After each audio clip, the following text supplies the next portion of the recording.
All right. So once again, we have a two-dimensional grid. You can click on the cells. And we have pretty check marks in those cells. And the problem is that if you want to make this grid, say 100 by 100, then when you click, there is a slight delay. Like, let me voice it, click. So it's there. You might not see it yet. And to make you see it, I would like to unleash the power of Chrome performance. Okay. So we're going to do a little trace or track what's happening to see. Yeah. Actually, what I want to do is to throttle my CPU because I'm as a developer. That's a good trick because I mean, I think you can do the same with network as well. You can say that now I have a slow network, so then you will test this like loading performance or whatever. But that's a good trick because we can do the same for CPU. Yes, I do that quite a lot, throttling my CPU and throttling my network. Network is not the bottleneck this time, but it just, we have to remember, right, that we as developers usually have powerful machines, extremely powerful machines. And now users, they browse our application from their cell phones, from iPads, maybe, I don't know, first gen iPads, and they might not have that good of experience. So once I throttle my CPU by 6 times, let me do some clicking. Click. Yeah, so now we are on let's say old mobile phone or whatever device, and now we see the actual performance, not the what we see as developers. Yeah, click. And here we go. So now that delay should be obvious. Okay. But just, you know, I mean, that visual feedback might not be good enough. So let's prove that there is a delay with numbers. And this time, I suggest we unleash the React profiler. Okay. So there is a neat trick in that profiler. You can click this checkbox to record why each component we rendered by profiling. So I already have that checked. And let's start the profiling, do the click, wait for quite some time, stop. Yeah, so now we should have this trace. So now we see the render tree and we see something going on. Yeah, and you can see that the re-render took 172 milliseconds, which is definitely not good enough. Yeah, it's a lot. And the way I see it, the most obvious reason for that would be that we have so many other re-renders right here for every cell, right? Yeah, so I think what we see, it's different, all the cells. So we're going through the grid and rendering each single cell on change. Yep, exactly that. Exactly that. And I think now we have the problem. Now that we see the problem, we should get to our code, go through our application, see what it does, and see how we could optimize that thing. What do you think? Yeah, sounds good. Okay, so what we have here is a pretty simple application where we have our app component that hosts our state using useState. And for that state, we created a two-dimensional array filled with undefineds. So you can see that here we have the size variable, and this array is going to be size by size, so 100 by 100. So we set the initial state right here, and then we, inside of a div, we iterate over this field, and we get our row. For each row, we create another div. And inside of that div, we iterate over each row, we get a cell. the thing that we're actually going to draw on the screen. And we pass the content of that cell to our cell component, and we pass some set content callback to update the value for our cell. Okay. Inside of that set content callback, we basically accept the new content, and we copy all other rows, and for our target row, we copy all other cells and update the content for our cell. Yeah, so I see. So we have one structure for the state. Just a question: do you think it would make a difference if we had the state per cell? So each cell will know its own state, or do you think it will not help much in this case? In fact, if each cell had its own state, then we wouldn't have this problem at all, probably, because then only one cell would be re-rendered. Right. And so in effect, what happens is that when we adjust the state that's shared by all the cells, it's causing all the cells to render. Yeah, because we host this state somewhere up in our component hierarchy. So once we update this field, it forces the update of the whole application. Okay, makes sense. So how will our cell component? Yeah, we have the cell. Yeah, okay. Yeah, it's pretty simple. Just render content and on click set content to that checkmark. And the first thing that we could do here is, I think everybody knows what you have to have when you render lists. Actually, React even tells us that, hey, dude, each child in list should have a unique key prop. So I suggest we do exactly that and see if it helps. Makes sense. So we forgot to set the key. And I think there might be even some ESLint rule for this, so you don't forget. Yeah. I mean, the problem always is how do you figure out the good key? Because it has to be unique, and it's not always so clear how to set it.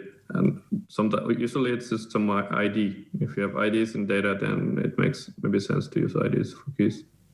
Yeah, it's a poor man's key, but we don't have anything else. In real-world applications, you usually have some ID from the backend, whether it's some UUID or an integer, and you can use this string as your ID.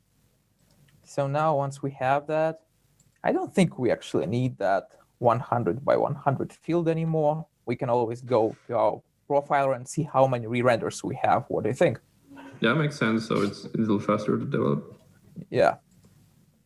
Okay, and let me remove that throttling. So we have, once again, we have that grid. We can do some clicking, but what we're really interested in is how many re-renders each click causes. So we click, we stop, and here we go. That's still quite a few renders, yeah. Yeah, it still re-renders the whole field. Yeah, and so the problem is that with the keys themselves, the very purpose of the key is to help React to identify the component in the list. And the keys, they are going to help if you reorder your components, but they do not really change their props. Then React would be able to identify that the component is still the same, it received the same props, and you don't have to do the re-rendering. But here we don't do any reordering of the components, so the keys in our case don't really help. Not to mention that by default, React actually assigns keys, and if you don't do it yourself, then React, in fact, uses the same IDs of the list items. Okay. So basically, we've just replicated the implicit React behavior explicitly. Okay. So to fix this, What do you think? What would be a good fix? Should we change the state management or do something else? Yeah, I think it's always a good thought to, well, once you have a problem, just find a library that solves it. And usually, for 99% of the cases, that's a good way to go. But within this session, we would really love to understand how React functions, right? So instead of thinking, theorizing, and proving our theories right and wrong, I suggest we go back. We go back to our React profiler and see why that component re-rendered. You remember us enabling this cool checkbox. So React profiler can tell us why exactly the component has re-rendered. And you can see here that props changed, set content changed. So now we have a place where we should look to optimize our application. Okay. Here's our bad guy. Yeah. So what to do with this one? Well, we can try to think why this set content changes. And from my point of view, it's because once a single cell updates its content, it updates the state of the entire field right here. So this field is going to be a new variable. And you can see right here that we have this field in a closure.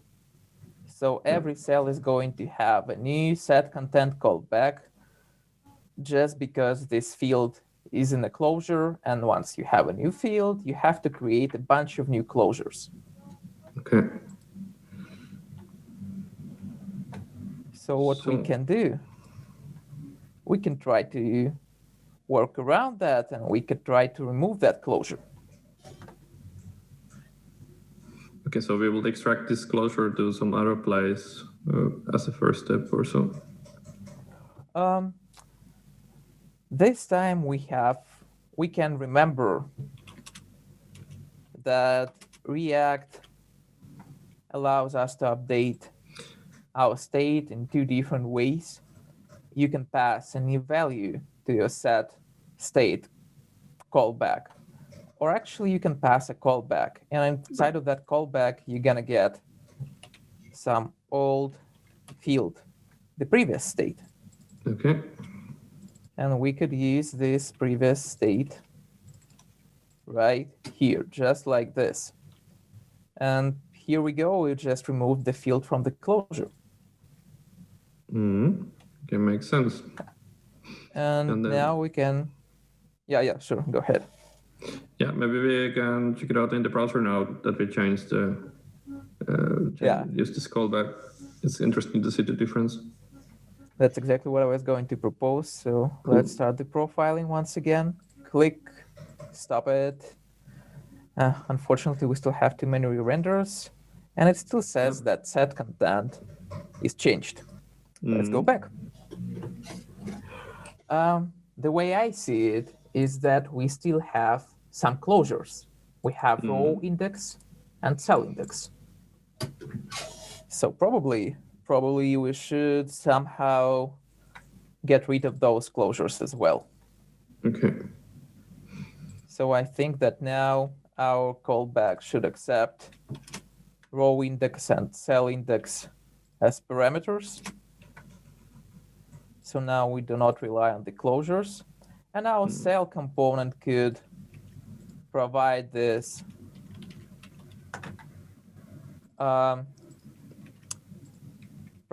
indices to the set content callback. So now once our cell component has access to cell index and row index,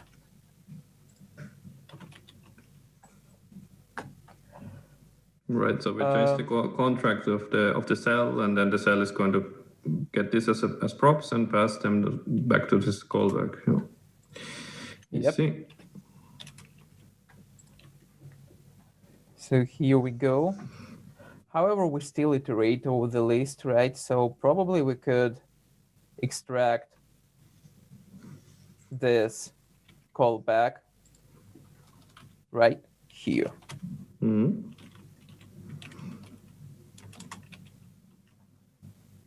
Okay. And pass it right here. Here we go. So now update cell callback is the same for every cell, right?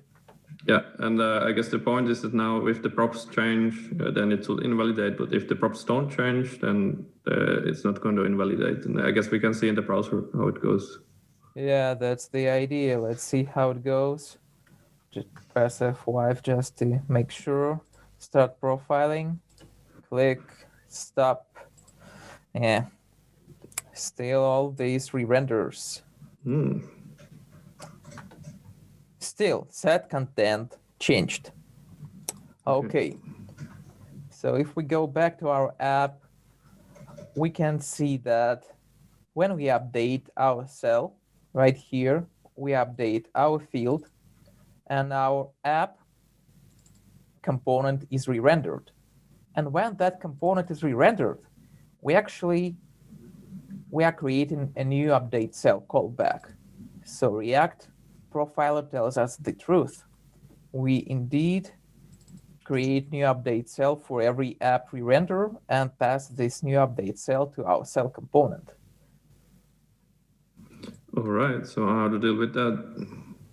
Well, we have to memoize it. We have to make sure that it stays the same.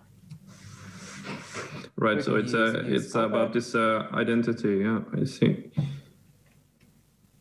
Yep, use callback. So here we go, and we need an array of dependencies. And this time I think we don't have any. Well, you can argue that set field is still an external dependency, but React provides us with a guarantee that set field is never going to change. So your ESLint should not be triggered by that set field. Okay, now let's go to the browser and see what we have. Profiling, stop. Okay. All right, something different. Yeah, parent component re-rendered. Okay. So, what do you think? I mean, it's better, but is it complete? So it's so now we know that the callback or this function is the same for each cell index is the same, right? Well, content is different, but content is different for only one cell.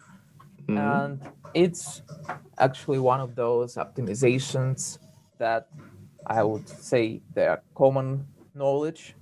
Everybody does them. And we had a bunch of questions before about using this fair optimization. And I suggest we use memo.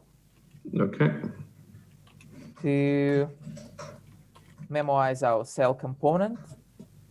And when our app component re-renders, when the props of our cell component doesn't change, our cell component is not re-rendered. Okay, makes sense because I guess this thing, it needs the use callback. It needs this other thing to be the same all the time. So I think okay, let's try this in the browser and see how it works. The reference here stays the same, but now we have to tell React that we took care of all the references and he should. Yes, and that's why we can do memo. Okay, makes sense. Yeah. Click. I think it's better now. What do you think? Yeah, much better, yeah, because now it's not rendering because it's coming from the memory because it memoized render. Yeah, it seems like we could just raise our hands in celebratory gesture and go home, right? Yeah. So now we could have a really, really big grid and it will be performant even in a very old machine. Yes, not quite yet. Not quite yet. When we have too much data, that data still could take quite some time to get rendered. So let's do some clicking, click, click, and it's still super fast for me. And what I would like to do is to get back to that performance tab and introduce some CPU throttling. And now click. And now we have issues again. Yeah. I see what you something. mean. Yeah. And I suggest we go to React Profiler once again and see what's going on. Start profiling, click, stop. So here we go. Here's our re-render of that very cell. And here's the re-render of the entire app component. Looks kind of weird, don't you think? It's a little expensive, yeah. Yeah, so the problem here is that re-rendering the cell component is extremely fast because it's a simple component. But the app component is still re-rendered, and we host our state in that app component. Let me remove that throttling, go back to the code, and we will see what's going on here. So when we re-render a cell, when we update the state of a cell, we create a new field. And in our app component, we iterate over that field. And even though React doesn't re-render every cell due to our optimizations, like update cell with use callback and memo, React still has to compare the props of the cell components to see if it has to re-render them or not. And that comparison is not free. React still there has is some to go cost. Yeah, so we have to do this comparison for each of these. I see now. Yeah, React still has to go those 10,000 components and do that comparison. And that's exactly what we see right here. So the difference in the time between this 0.4 less than 1 millisecond and enormous 250 milliseconds. The difference is eaten up by that so-called reconciliation process when React compares the states, compares the virtual trees, virtual DOM trees, and decides what components it needs to actually re-render. Yeah.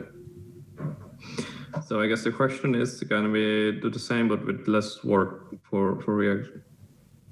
Yeah, sure. So just like we said, React has too many elements to compare. And we actually have several options on how we can approach that optimization. And unfortunately, we don't have time to cover all of them. So we start with the simplest one. We already have rows right here, right? And each row, when we update a cell, one cell, it should update only one row. All other rows stay the same. So maybe we could memoize each row, and then React would have to compare not 10,000 elements, but only 100 elements, and do the rendering of each cell, or the comparison for each cell, only inside of one row. Let's try to do exactly that. Row. We're going to use Memo right away. So we'll just extract this stuff.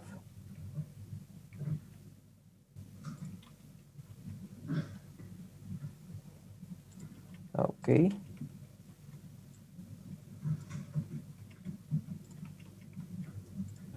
Return this div. And what we need here is, I think, row ID. Oops. No, doesn't matter. So we get row ID because we cannot. The key doesn't do anything here. So we get. Yeah, we still need the update cell, right? And what else? I think this is it. Cell ID is already in, so okay. So now we use this row. Okay. Yep, and now we can use this row. Oh, actually, we need the row itself, right? Yeah, the row, and since there are only a couple of questions, I think we can use 5 more minutes, and then get to the questions. Update cell. And what was the last one? Row ID. Okay, so hopefully it should work right now. Yeah, let's see. Okay, here we go. Let's start the profiling. Yeah, click. Sure. And here we go. It's faster. I would say it's decent enough. And just to replicate the conditions of our previous experiment, let's once again throttle my CPU and do the same very thing.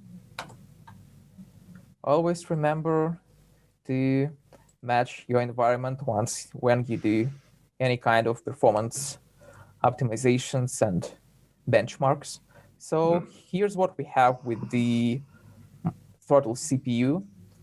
The cell is still rendered extremely fast. We spent some time on reconciling the row, but the app is reconciled pretty fast because we now comparing only 100 elements instead of 10,000 elements. Okay. So can we do more on this, or what do you think? Well, it depends on the application. Here we have the most naive grid, and this grid, just like you said before, with this grid we could actually have the state cell living inside of the cell, inside of each cell. We don't really need this state in one place. But imagine a more complex application, like, for example, it was a game, tic-tac-toe, or something else, or maybe any other thing which requires you to have the state in a single place. And you maybe calculate something based on the entire state. Makes sense. And you're forced to have the state outside. Yeah, I see. Yeah, or maybe just like what I had at my building the management center for Hazelcast, we have a huge graph. We don't have a two-dimensional array where you have rows and cells. We had a huge graph with thousands of nodes. So we cannot really go there and optimize it like we did here with extracting rows. We just have thousands of cells. So the way to go there would be to probably use virtual rendering and basically just to render on the screen only the visible part of the application. Yeah, I've implemented this technique in the bus myself, and just to tell to the audience that the trick is to simply to render less. So in virtualization, all we will do is to render maybe just about what we see and maybe a little bit more. So we get this good scrolling experience. But let's say here, if the grid is 10,000 times 10,000, we will render maybe 100 cells or so. Yes, and that would solve our problem as well. And in fact, I think it's one of the most elegant and at the same time, one of those solutions that make the most sense for pretty much any application. If you have a large data set you have to render, you can keep this entire data set in your memory, but render only the thing that your user sees. And as far as I know, if you take a look at your Facebook, infinite scrolling feed. It's going to use this virtual rendering. Pretty much any decent application that uses infinite scrolling, where you have to be able to scroll back and forth, is going to use this technique. Yeah, it's a good technique, and I think you get this. Actually, you get some problems because if you do better measurements, especially if the rows are different sizes and all that.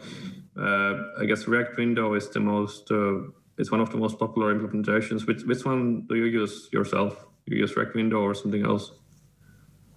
Recently, I think I used React Tiny Virtualized, something like that. I do not remember the exact name. Sorry. Yeah, it's just. We wanted to keep the application bundle as small as possible. So, and that library is super tiny. Yeah, I think you can find the link later. And thanks for the session. I think we learned a lot, and it was cool to show this use callback and memotric and many others. So let's check out the poll. Next, so we were asking, is optimizing React difficult? And based on the poll, we can see that 44% think it's quite difficult. So they gave a number 4 for it, and 33% 5, and 22% 3. So I mean, it means that for most people, optimizing React is tricky. Nobody was saying that it's simple or easy, and I guess that's somehow true because there's so many ways how you can optimize. What's your feeling on the question? Is optimizing React difficult? Yeah. I would rephrase it: is being an engineer difficult? Yeah. So. Yeah, you have to do what you love, and yes, I would say that it could be misleading. It could be complex. It could require you to do some solid research and spend your days and weekends trying to figure out what's going on. But I would never say that it's difficult, because I truly enjoy it. Yeah, and that's the thing with engineering. So you have it takes some certain kind of mindset or attitude to do it well. So there is a question from Daniel through Slack that in the demonstration we did, isn't using a field inside set field considered dangerous anyway, even when ignoring performance? So this callback pattern. So. I'm not sure I got it. So I think it was dangerous the way we initially implemented that, where we had that closure, because we could reference the stale field potentially. But once you use the callback, I think it's actually the recommended way by React documentation to do it like that. So this way you always reference the latest field, the latest previous state. Yeah, I think it makes sense, because if you have this closure without this wrapping, then you get new identity for the function on each render, and that's what you want to avoid. Then we have a couple of questions here. What are the ways to force a component to re-render? So I guess there are cases when you want to, I mean, it's let's say you have something cached, but you want to break the cache. I guess that's the use case. Well, we have to think what actually makes a component render in general, right? Mm-hmm. So from my experience, it's either props, when you change the props. It's either change of the state value inside of that component. It might be a change of the provider value that this component consumes. And last but not least, you could use force update. I think it's called force update method if you use class components. Yeah. And actually, there is one more. Yeah, sure. Yes, so please go on. Cool trick related to force update is that if you need to force update your functional component, you could just take an integer state, say 0, and you can start spinning, just keep spinning your integer, incrementing it by 1 when you need to trigger the re-rendering of your component. Right. That makes sense, because if that changes, then it's going to render again. So I was thinking maybe using the key will be one option, because if you change the key, then it's going to force as well. But I don't know if it's really recommended way of doing it. I think it's part of the bigger pattern where you change the props. Key is still a prop of a component, right? Mm-hmm. Kinda. Yeah, sure. I mean, key is sort of interesting because it's not really a prop, and you don't always need it, and it's sort of. I mean, I've been doing some coding without React, and I don't have keys, and I don't have to think about keys, so it's interesting. But in React we have to think about keys. So when we tried to do the session for the first time, we had this issue with the keyboard. So did you figure out what was causing it, or what was the root cause of the keyboard problem? I have no idea yet. I'll have to Google it later. Yeah. In fact, I changed the batteries inside of my keyboard just several hours ago, and for several hours it was okay. I didn't have any problems. Yeah. But as it always happens, in the moment when you need it the most, something goes wrong. Yeah, it doesn't matter. I think we sorted it out in the end. So I think those are the questions we had this time, and thank you for the session and the walkthrough. I think so. Thanks, thank you. And I think what we do now, we move on to this session where we invite all of the attendees that want into this Zoom room. So I will send details to Slack so people can join. So cool. Thanks. Yeah. Thank you guys for having me, and it was my pleasure to be with you tonight. Cool. Thank you.